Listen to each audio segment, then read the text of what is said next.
साथियों नमस्कार। यशस्वी प्रधानमंत्री माननीय मोदी जी ने कल और एक आह्वान किया, फिर से बनारस में उन्होंने स्वदेशी का आह्वान किया है। साथियों, हमारा देश जिस आर्थिक प्रगति के गति में है, जिस तेजी से वो विकास कर रहा है, इसने बहुत सारे विदेशी शक्तियों को हिला के रख दिया है। सब लोगों को ये हजम नहीं हो रहा है कि भारत कैसे इस रफ्तार से प्रगति कर रहा है।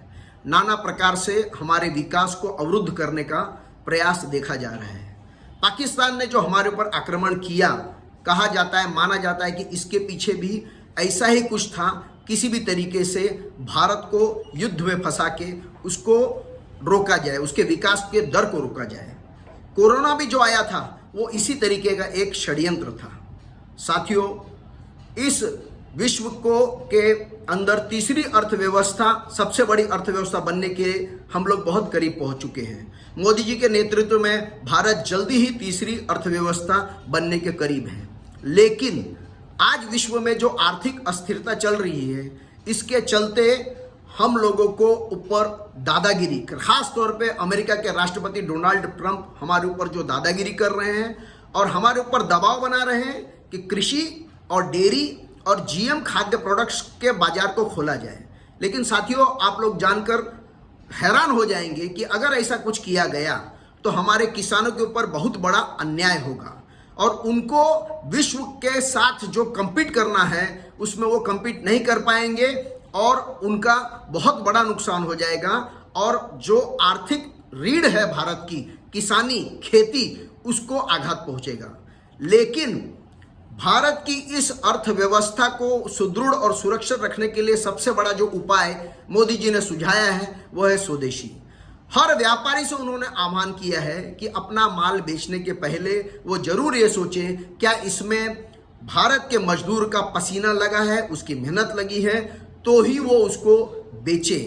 हो सकता है उनको समझाने में अपने दुकान के सामने वो बोर्ड तक लगा सकते हैं कि ग्राहक लोगों को समझे कि यहाँ पे भारतीय माल मिलता है। और ग्राहकों को भी ये चिंता करनी चाहिए कि अगर भारत के विकास में वो अपना योगदान देना चाहते हैं और भारत की आत्मनिर्भरता को अगर वो बल देना चाहते हैं तो अधिक से अधिक उनको भारत में बने हुए माल का इस्तेमाल करना चाहिए।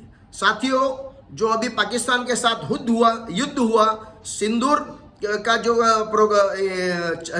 सिंदूर का जो एक प्रोग्राम चला, इसके अंदर भी हमने देखा है किस तरीके से भारत में निर्मित डिफेंस उपकरण, रक्षा उपकरण ने कैसे डिफेंस में अपने भारत को पूरे विश्व में स्थापित किया है। बहुत गिने चुने ऐसे देश हैं जिनके पास इनकी ऐसी डिफेंस मैकेनिज्म है, लेकिन भारत के वैज्ञानिकों ने, यहाँ के इंजीनियर लोगों ने ये साबित कर दिया है कि भारत सक्षम है।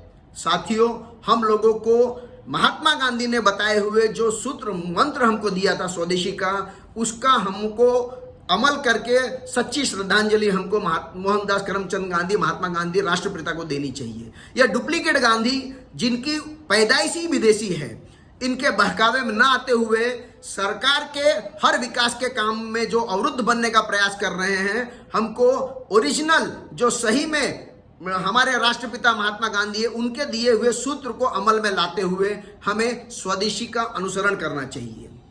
हम लोगों को, यहाँ तक कि विद्यार्थियों को, बच्चों को, खिलाड़ियों को, सबको ये ध्यान में रखना पड़ेगा कि हम लोग जो भी सामान इस्तेमाल कर रहे हैं या खरीद रहे हैं, ये क्या हम राष्ट्र हित में हमारा खरीदी हो रहा है या हम राष्ट्र के अहित कर रहे हैं खरीद करके।